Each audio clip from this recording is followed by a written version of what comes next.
बिस्मिल्लाहिर्रहमानिर्रहीम, अस्सलाम वालेकुम। Welcome back to my YouTube channel Itsams biology. ये स्टूडेंट्स, आज की इस वीडियो के अंदर हम बात करने जा रहे हैं डेवलपमेंट इन ह्यूमन, कि इंसान जो है उसकी डेवलपमेंट किस तरह से होती है।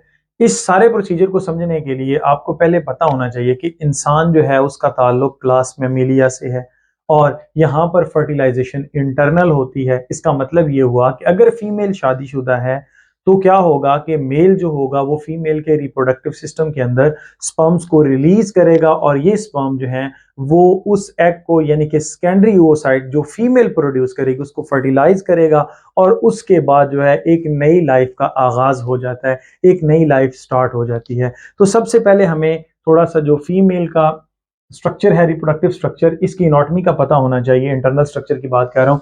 ये जो है ये ओवरीज हैं, ये फ्लोपियन ट्यूब्स या ओविडक्ट्स होती हैं, ये आपके पास जो है वो यूट्रस होती है। अगर तो फीमेल जो है वो मैरिड है और मेल और फीमेल के दरमियान जो है वो मेटिंग कंटिन्यूसली हो रही है, तो फिर क्या होगा कि फीमेल रिप्रोडक्टिव सिस्टम के अंदर क्या चीज होंगे, स्पर्म्स होंगे। ये स्पर्म्स मूव करते करते जो है वो ओविडक्ट के प्रॉक्सिमल एंड तक पहुंचते हैं, क्योंकि इस जगह पर एग ने क्या होना होता है, रिलीज। ये जो ओवरी है, इसी तरह से ये देखें, ये आपके पास फॉलिकल प्राइमोर्डिया है, इसके अंदर जो एफएसएच पिट्यूटरी ग्लैंड से एफएसएच आता है। वो हमारा वैसे टॉपिक नहीं है, थोड़ा सा मैं वैसे रिकॉल करवा रहा हूँ। वो इस फॉलिकल को स्टिमुलेट करता है। कुछ फॉलिकल में से सारे फॉलिकल में से कुछ फॉलिकल स्टिमुलेट होते हैं, एक को चूज कर लिया जाता है, बाकी को जो है वो डिसइंटीग्रेट कर दिया जाता है, उसको फॉलिकल एट्रीसिया बोलते हैं। तो एफएसएच ने फॉलिकल को स्टिमुलेट करवाया, तो ये फॉलिकल के अंदर डिफरेंट स्टेजेस पास करता हुआ डे 14 यानी कि 14वें दिन लास्ट अगर मेंसेस हुए हैं, ब्लड जो है वो आया है, ब्लड आने के बाद ब्लड स्टॉप हो गया, तो उस पूरे टोटल टाइम में 14 डेज के बाद एग जो है वो रिलीज होगा और फिर पिट्यूटरी ग्लैंड से क्या आएगा, एलएच हार्मोन आएगा। एलएच हार्मोन का जैसी लेवल बढ़ेगा तो ये एग को रिलीज कर देगा। अब ये जो एग है बेसिकली ये oocyte है, सेकेंडरी oocyte।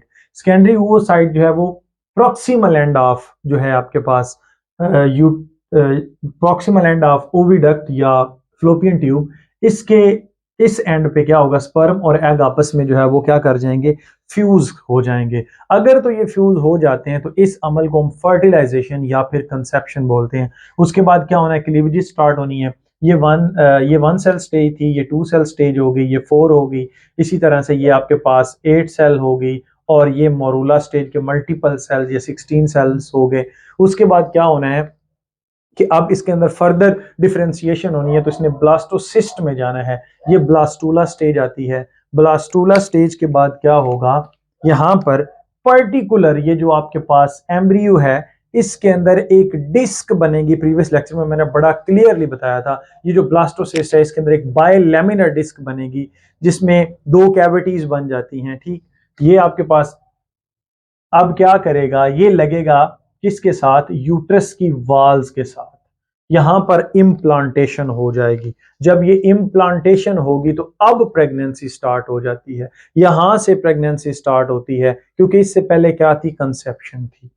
ठीक है, इस टोटल जो पीरियड है, इस टोटल पीरियड के लिए टाइम कितना रिक्वायर्ड होता है, यानी कि यहां से लेकर ये कंसेप्शन होने तक और इस कंसेप्शन से पूरा अडल्ट बेबी बनने तक कितना टाइम लगता है, वो टाइम हमारे पास आता है 280 डेज, 280 दिन होते हैं। अब यहां पर ये देखिएगा, ये जो 280 डेज हैं ये तकरीबन 9 मंथ के करीब होते हैं। अगर आप इसमें पहले वाले 14 डेज डालते हैं, लाइक ये पहले वाले 14 डेज डालते हैं कि ये एग के सारी राइपनिंग तक ये सारा प्रोसेस, फिर 280 डेज हैं। लेकिन अगर आप ओवुलेशन के बाद बात करेंगे तो वो 14 डेज आप माइनस कर देंगे, तो पीछे आपके पास क्या आएगा, 266 डेज आ जाएंगे। क्लियर हो गया। अब यहां पर क्या होना है कि इन टोटल डेज को यानी कि 9th मंथ को हमने किस में तकसीम किया है, 3 ट्राइमेस्टर के अंदर, सॉरी 3 ट्राइमेस्टर्स के अंदर हमने इसको डिवाइड कर लिया। First trimester, second trimester and third trimester. इसको इसीलिए जो है वो डिवाइड किया ताकि पढ़ना आसान हो जाए। और इसके अंदर क्योंकि चेंजेस होती हैं, बहुत सारे फिनोमिनन हो रहे होते हैं with the passage of time, जिसको इंडिकेट जो है वो इसी तरह से किया गया है कि पहले में ज्यादा वर्क होगा, दूसरे में होगा, तीसरे में होगा, कौन कौन सी स्टेजेस जो है वो किस किस के अंदर आती हैं, इसको हमने इसीलिए इस टाइम को पर्टिकुलरली क्या कर लिया है, डिवाइड कर लिया है। अब क्या होगा कि जब ये कंसेप्शन हो जाएगी, कंसेप्शन होने के बाद इम्प्लांटेशन हो जाएगी। इम्प्लांटेशन कैसे होगी, ध्यान से सुनिएगा जरा। ये जो आपके पास ब्लास्टोसिस्ट था, ब्लास्टूला स्टेज पे था, ये बायलैमिनर डिस्क थी, एपीब्लास्ट और हाइपोब्लास्ट बन चुकी थी, ये भी कैविटी बन चुकी है, ये भी कैविटी बन चुकी है। तो इसके पास ये पर्टिकुलर एडहेरेंट होते हैं, ये सिलिया लाइक जो है वो स्ट्रक्चर होते हैं, धागा नुमा साख्ते होती हैं, जो कि यूट्रस की वाल्स के साथ ये इसको एक्सेप्ट करने वाले पर्टिकुलर रिसेप्टर्स मौजूद हैं। ये इनके साथ इस तरह से बॉन्डिंग करेंगी, अटैच हो जाएंगे। इसके साथ जरा ये वीकली अटैच होगा लेकिन जल्दी अटैच हो जाएगा। इसके साथ ये थोड़ा अटैच लेट होता है, लेकिन जब इसके साथ ये अटैच होता है तो फिर क्या होना है, ये बड़ा टाइटली अटैच होता है। यही वो दो चीजें हैं, यही वो दो रिसेप्टर्स हैं जो क्या करते हैं, आने वाले एम्ब्रियो को क्या कर लेंगे, अपने साथ अटैच कर लेंगे। इसको भी मजीद समझने से पहले आपको पता होना चाहिए कि ये जो फीमेल की यूट्रस है, इसके अंदर किस तरह की लेयर्स मौजूद हैं, इसका स्ट्रक्चर क्या है, इसकी एनाटॉमी क्या है। तो जो सबसे बैरूनी लेयर आपको नजर आ रही है, जो मैंने ब्लू से बनाई है, this is called peri uterine wall, इसको हम बोलते हैं। उसके बाद ये जो आपके पास या पेरीमीट्रियम का नाम दिया जाता है। उसके बाद ये जो ग्रीन से नजर आ रही है, ये मायोमीट्रियम से, ये मसल से मिलकर बनी है, यही मूव करती है। ऑक्सीटोसिन, ऑक्सीटोसिन बेसिकली जो है वो यहाँ पर आके वर्क करता है जब लेबर पेन स्टार्ट होनी होती है या बर्थ जो है वो करवानी होती है, तो ये कॉन्ट्रैक्ट और रिलैक्स करते हैं। उसके बाद आती है ये अंदर वाली एंडोमीट्रियम। एंडोमीट्रियम आपको पता है ये शेड होती रहती है, फिर बन जाती है, फिर शेड ऑफ हो जाती है, फिर बन जाती है, क्योंकि फीमेल के अंदर हर 28वें दिन इस मेंस्ट्रुएशन होनी है तो इसने बर्स्ट कर जाना है। इस वजह से हम इसको बोलते हैं डिसिडुअस, डिसिडुआ, यानी कि उतर जाने वाली। ये आपके पास जो ये वाली है, दिस इज डिसिडुआ बेसिलस, और ये आपके पास जो है वो क्या है, डिसिडुआ फंक्शनैलिस। तो ये दो आपके पास क्या है, इसकी फर्दर इसको कैटेगराइज कर दिया गया है। अब यहां पर आपने इस चीज को समझना है, ये जो है परफोरेटेड होती है, हाईली वेस्कुलराइज होती है। जैसे ये 14 के बाद कार्पस ल्यूटियम बनता है, तो कार्पस ल्यूटियम प्रोजेस्टेरॉन की प्रोडक्शन को बढ़ा देता है। तो जैसे प्रोजेस्टेरॉन का लेवल बढ़ता जाता है, वो इसको प्रोलिफरेट करना शुरू कर देता है, ये और ज्यादा वेस्कुलराइज हो जाती है, यहाँ पर ब्लड सप्लाई और ज्यादा दे दी जाती है, ताकि आने वाला जो बेबी है, अब ये बेबी है ना, ऑब्वियस सी बात है, आने वाले बेबी को बेड की तरह की जो है एनवायरनमेंट मिले, वो वहां पर आके आसानी के साथ यहाँ पर बैठे, यहाँ से खुराक ले। और क्योंकि आपको पता है कि जो फर्स्ट 2 या 3 वीक्स होते हैं वहीं से खुराक लेना शुरू कर देता है, क्योंकि ह्यूमन सेल के अंदर योग तो मौजूद नहीं है, तो इसने अपनी जो खुराक है वो कहाँ से लेनी है, ये फूड लेगा मदर की जो है वो एंडोमेट्रियम वहां से। तो अब यहाँ पर जब अटैचमेंट होगी तो ये पहला स्टेप था। अटैचमेंट के बाद क्या होना है, प्लेसेंटा की डेवलपमेंट होनी है। So what is placenta? Placenta basically क्या है, एक मदर का और जो बच्चा है उसके दरमियान कनेक्शन है, लेकिन ये कनेक्शन टोटली सेपरेटेड होता है। इसमें क्या होता है कि मदर और फीटस का ब्लड कभी भी इकट्ठा नहीं होता। उसमें क्या होता है कि बारीक एक मेम्ब्रेन, बारीक लेयर जो है, एक तह मौजूद होती है सेल्स की, जिसमें डिफ्यूजन की मदद से क्या होता है, गैसेस एक्सचेंज हो सकता है, न्यूट्रिएंट्स जो है वो मदर से लेता है फीटस, और बदले में मदर को क्या दे रहा होता है, वेस्ट दे रहा होता है। और फिर ये जो आपके पास प्लेसेंटा होता है, जब इसने बनना है तो ये एंडोक्राइन ग्लैंड के तौर पर काम करता है। कैसे करेगा, ध्यान से सुनिएगा। ये एंडोक्राइन के तौर पर करेगा क्योंकि ये प्रोजेस्टेरॉन बनवाएगा, वो मैं आपको बता दूंगा क्यों, और उसके बाद एस्ट्रोजन बनवाएगा, ताकि प्रेगनेंसी को क्या किया जाए, मेंटेन किया जाए, ताकि मिस कैरियज ना हो जाए, ये यहां से उतर कर जो है वो आगे ना निकल जाए और बेबी जो है वो जाया ना हो जाए। क्लियर हो गया यहां तक? तो अब क्या होगा, जैसे इसकी इसके साथ अटैचमेंट होगी, तो जो प्लेसेंटा की डेवलपमेंट में सेल हिस्सा लेते हैं बेसिकली वो कौन से हैं, ट्रोफोब्लास्ट, या सॉरी ट्रोफोब्लास्ट, ट्रोफोब्लास्ट। ध्यान से सुनिएगा, ये वो सेल्स हैं ट्रोफोब्लास्ट। जैसे ही ये इसके साथ अटैच होते हैं तो ये प्रोलिफरेट करना शुरू कर देते हैं, ये सेल में डिवीजन होना शुरू हो जाती है। साइटोकाइंस यहां पर आते हैं जो इन सेल्स को डिवाइड करते हैं। अब ये देखिएगा, ये डिसिडुआ फंक्शनैलिस के अंदर पेनिट्रेट करते जा रहे हैं, ठीक है। और ये कौन से हैं, basically these are called cytotrophoblast, these are cytotrophoblast. ठीक हो गया।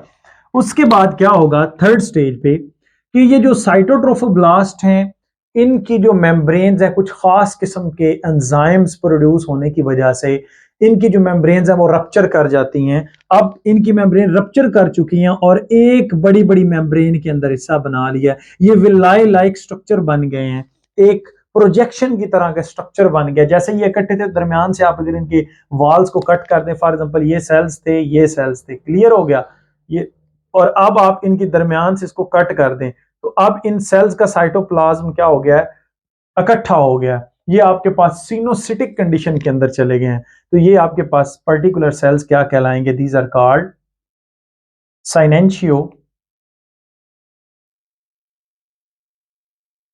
ट्रोफोब्लास्ट। ये साइनेंशियो ट्रोफोब्लास्ट कहलाएंगे। और इसके साथ साथ क्या होता है कि ये जो फीमेल है, जो मदर थी, ये फीमेल मदर, ये तो आपके पास बेबी है, इसकी ये जो कैपिलरीज हैं, ये जो कैपिलरीज हैं, ये इनके दरमियान वाली स्पेस के अंदर क्या करती हैं, ब्लड को जो है वो सेंड किया जाता है। यहां पर एक खास किस्म की कैविटी बन जाती है और वो कैविटी सारी ब्लड के साथ भर दी जाती है। वो क्यों है मैं आपको बाद में बताता हूं, क्योंकि चलिए मैं बता देता हूं, यहां पर क्या होना है कि जो ब्लड है ना बेसिकली उसकी कैपिलरीज को बनवाया जाएगा मजीद, जिस तरह आप कोलेट्रल कह सकते हैं, मेन नाली से छोटी छोटी बाकी नालियां निकल आएंगी और ये इस तरह से स्प्रिंग फॉर्म में होती हैं ताकि सरफेस एरिया को ज्यादा से ज्यादा किया जाए और बेबी को जो वो ब्लड डायरेक्ट तो ब्लड दे नहीं सकते, तो इस ब्लड के थ्रू खुराक जो है वो बेबी को दी जा सके ताकि जो फीटस है आपके पास वो क्या करे, इससे नरिशमेंट हासिल कर सके। तो यहाँ पर ये ब्लड कैपिलरीज बेसिकली बनने का पहला स्ट्रक्चर है, ये जो मैंने आपको ट्राइंगल टाइप बना के दिखाए हैं। उसके बाद क्या होना है फोर्थ स्टेप पे, फोर्थ स्टेप पे जरा देखिएगा, ये जो मैंने आपको बताया है कि ये साइनेंशियो आपके पास हैं ट्रोफोब्लास्ट हैं, इनके अंदर दोबारा से ये साइटोट्रोफोब्लास्ट प्रोलिफरेट करना शुरू कर देते हैं, बनना शुरू कर देते हैं। तो जैसे ये बने, इसके अंदर ये दोबारा देख लें, ये सेल्स बन रहे हैं। ये फॉर एग्जांपल ये आपके पास बन चुका था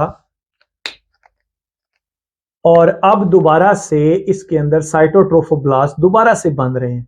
पहले बने थे, उनकी मेम्ब्रेन को खत्म किया गया तो ये स्ट्रक्चर बना, ठीक है। उसके बाद ये साइटोट्रोफोब्लास्ट दोबारा से इसके अंदर बने हैं। अब ये साइटोट्रोफोब्लास्ट ने क्या करना है, यहां पर फिर मजीद विलाय लाइक स्ट्रक्चर बनाने हैं और इन्हीं विलाय के अंदर क्या होनी है, ब्लड कैपिलरीज बनेगी। क्या बनेगी, ब्लड कैपिलरीज बनेंगे। तो आपने बोर नहीं होना क्योंकि ये सारी बातें समझने वाली हैं। अब जरा देखिएगा मैंने क्या किया है कि फॉर एग्जांपल ये था, ये आके लगा एंडोमेट्रियम वाल के साथ, तो इसने पहले ये सेल्स को बनाया, ठीक है, ये सेल्स बन गया, फिर इन सेल्स को इकट्ठा कर दिया। अब ये सिनोसिटिक कंडीशंस के अंदर है। अब फिर इनके अंदर दोबारा से न्यू सेल्स बनाए गए, न्यू सेल्स बनाए गए और ये न्यू सेल्स बाद में किस में तब्दील होते हैं, ब्लड वेसल्स या ब्लड कैपिलरीज के अंदर जो है वो तब्दील हो जाते हैं। तो इस तरह से जितनी भी ये मैंने बना दिए हैं, अब ये देखिएगा, ये वाला जो दोबारा ये साइटोट्रोफिक सेल साइटोट्रोफोब्लास्ट थे, ठीक है, ये बेसिकली दोबारा से ब्लड कैपिलरीज के अंदर डेवलप हो जाएंगे और ये फिर क्या करते हैं, डायरेक्ट मदर से जो है वो ब्लड टू ब्लड जो है, दरमियान में एक पर्दा जरूर है, दरमियान में मेम्ब्रेन जरूर है, तो ये क्या करते हैं, वहां से ये मदर का है और ये फीटस का है, तो यहां से ये क्या कर रहे होते हैं, एक्सचेंज कर रहे होते हैं मटेरियल को। तो जहां पर दोबारा से साइटोट्रोफोब्लास्ट बने थे उसी के दरमियान में इन्होंने क्या बना देनी है, ब्लड कैपिलरीज बना देनी है, एंड दैट्स इट। ये तो था कि किस तरह से वो फूड लेता है। अब आता है हमारे पास कि फर्स्ट ट्राइमेस्टर के अंदर क्या होता है। फर्स्ट ट्राइमेस्टर के अंदर आधा प्रोसीजर तो मैंने आपको बता दिया कि फर्टिलाइजेशन हो रही है, वो सारा कंसेप्शन और फिर उसके बाद अटैचमेंट, अटैचमेंट के बाद इस तरह से वो जो विलाय बन रहे हैं, विलाय बनने के बाद यहाँ पर क्या होता है कि एक मेम्ब्रेन डेवलप होती है जिसको कोरियन बोलते हैं, ठीक है। ये साथ ही साथ प्रोसीजर चल रहा होता है फर्स्ट के अंदर। और जब कोरियन की डेवलपमेंट होती है, कोरियन की डेवलपमेंट होती है तो ये ह्यूमन HCG प्रोड्यूस करता है, ह्यूमन कोरियोनिक गोनाडोट्रोपिक हार्मोन। ये ह्यूमन कोरियोनिक गोनाडोट्रोपिक हार्मोन क्या करता है, ओवरी के पास जाएगा और ओ कार्पस ल्यूटियम को बोलेगा कि तुम प्रोजेस्टेरॉन को बढ़ाओ ताकि प्लेसेंटा की डेवलपमेंट हो सके और प्लेसेंटा आसानी के साथ बन सके, जुड़ सके, अडहेयर हो सके, आगे ना जाए, ठीक है। उसके बाद क्या होता है कि ये वो ट्रोफोब्लास्ट हैं, दोबारा से बता रहा हूं, ये जितना भी मैंने आपको बताया ना, ये इसीलिए बताया कि ये वो ट्रोफोब्लास्ट ही सेल हैं जिन्होंने एक्स्ट्रा एम्ब्रियोनिक मेम्ब्रेन्स बनवानी है। So what are extra embryonic membrane, for example ये एम्ब्रियो है, ये वाला एम्ब्रियो है, तो इसके बाहर कुछ मेम्ब्रेन्स बनेगी जो उसको प्रोटेक्ट करके रखेंगी। These are called extra embryonic membrane. इसमें कौन कौन सी एमनियन है जो कि एमनियोटिक कैविटी के अंदर एक फ्लूइड भरेगी जिसको एमनियोटिक फ्लूइड कहते हैं, और ये फ्लूइड एम्ब्रियो के इर्द गिर्द मौजूद होता है, उसको प्रोटेक्ट करता है। कुशन लाइक जो है वो स्ट्रक्चर मौजूद है। उसके बाद योक सैक होगी, योक ह्यूमंस के अंदर होती तो नहीं लेकिन ये सैक बनेगी, और ये प्लेसेंटा और जो अम्बेलिकल कॉर्ड उसके साथ एडजेसेंट होती है, और ये आरबीसीज को फर्स्ट टाइम जो है वो बनने में हेल्प करती है। एलेंटाइस बनेगी, ये सर्कुलेटरी सिस्टम को बनवाने में हेल्प करेगी, और इसी तरह से कोरियन बनेगी, जो कोरियन है वो प्लेसेंटा की डेवलपमेंट में हेल्प करेगी। तो प्लेसेंटा एक दफा बन गया तो उसके बाद प्रेगनेंसी 100% क्या हो चुकी है, श्योर हो चुकी है। अब तो जनाब जी कोई पीछे बचते ही नहीं है। उसके बाद क्या होता है कि एचसीजी प्रोडक्शन पहले ज्यादा होती है बट लेटर ड्रॉप कर जाती है। क्यों? जब प्लेसेंटा डेवलप हो रहा होता है तो एचसीजी की प्रोडक्शन यहां पर प्रोजेस्टेरॉन को बढ़ाएगी, प्रोजेस्टेरॉन इसको टूटने नहीं देगा। लेकिन वंस द प्लेसेंटा डेवलप, अगर एक दफा प्लेसेंटा डेवलप हो गया तो क्या होगा, एचसीजी का लेवल डाउन हो जाता है। तो एचसीजी का जब लेवल डाउन होता है तो क्या होता है, कार्पस ल्यूटियम डिसइंटीग्रेट कर जाता है। ये कार्पस ल्यूटियम डिसइंटीग्रेट करेगा तो प्रोजेस्टेरॉन तो रहेगा नहीं। तो अब यहां पर हमारी पहले वाली बात आती है कि एंडोक्राइन ऑर्गन के तौर पर ये काम करता है, तो प्रोजेस्टेरॉन की प्रोडक्शन को ये ज्यादा करेगा, एस्ट्रोजन को ज्यादा करेगा, तो प्लेसेंटा इटसेल्फ ये काम कर रहा होता है।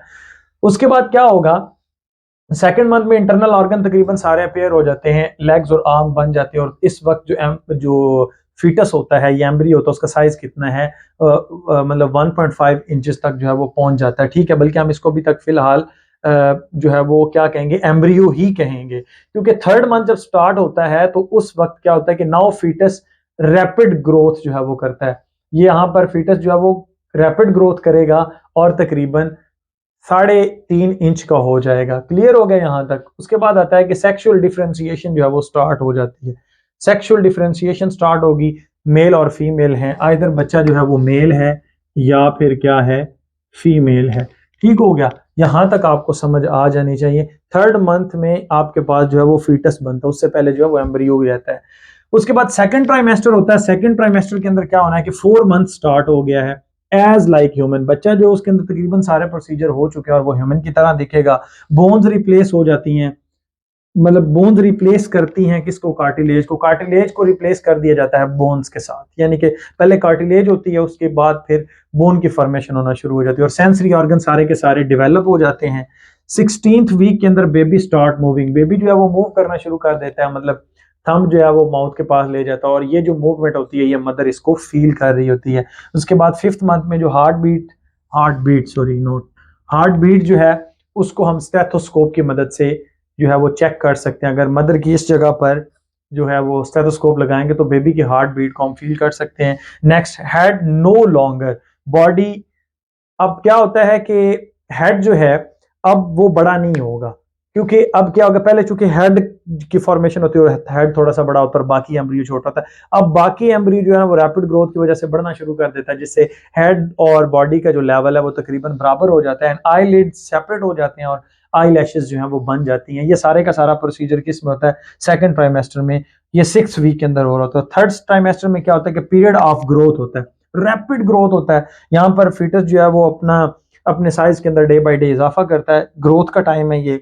अब डेवलपमेंट नहीं होगी, ग्रोथ होगी सिंपल, और बेबी जो है वो एट द एंड क्या करता है, मदर के अंदर मूव करता हुआ अपने हेड नीचे की तरफ यानी कि टुवर्ड द सर्विक्स कर लेगा, जिसका फायदा ये होता है कि बर्थ के अंदर आसानी हो जाती है। एंड आई होप कि मैंने आपको ये ठीक तरह से समझाया होगा। अगर कोई मिस्टेक हो गई हो तो आप मुझे कमेंट में मेरे से पूछ सकते हैं या व्हाट्सएप नंबर पे मेरे साथ कॉन्टैक्ट कर सकते हैं। Stay connected, thank you and Allah Hafiz.